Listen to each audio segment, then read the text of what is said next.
As a company, we focus on activities in the classroom, but we recognise for us to be able to operate and deliver what we do, we need somebody with the technical expertise to make sure the systems are working, the infrastructure is right, and the devices are going to be able to support the activities we want to run with the teachers and the students.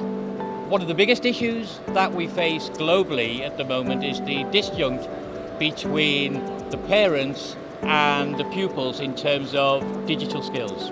So digital skills is not just about using a keyboard or using a mouse, it's about everything from being safe on the internet right the way through to how effectively to use your telephone. My question might be back to everybody else is, what problem are they actually solving in the classroom? What outcomes are we really seeing that are being addressed by the use of IT? If you went and looked at some of these stands, it's very difficult to tell exactly how they differentiate their offering from somebody else and what benefit that gives teachers and students alike in the classroom. I think the biggest barrier, same as everybody else, is finances and school budgets shrinking, and with lots of innovative ways for schools to afford it, payment over a couple of years, working with a partner called Rocket Fund to crowdsource the software. So it's coming up with different ways to help schools pay for the software. And it allows teachers and technology teams in school districts the ability to see in real time live thumbnails of the devices. Really great safeguarding tool. We have these awesome keyword detection libraries that come pre-built into it. We also want to offer the teachers the ability to offer support for those kids that maybe are crying for help, self-harm, cutting, suicide, things that they don't know how to talk about. They're sending out the SOS. They want to get back to teaching.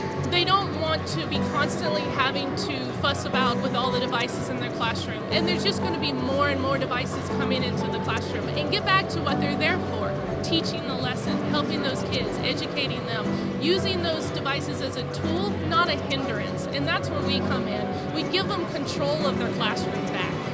When I'm talking to schools about their IT support and the strength of their technology and the curriculum offering, they talk to me about challenges such as funding, staff not being confident to use technology in the curriculum. So they've invested a lot of time, energy and money into new initiatives, subscriptions, new kit and technology that's not properly utilised because they haven't got staff that have either got the time or the energy to prepare it in advance of lessons. So all of those sorts of things can be huge barriers to them engaging with the whole agenda, really.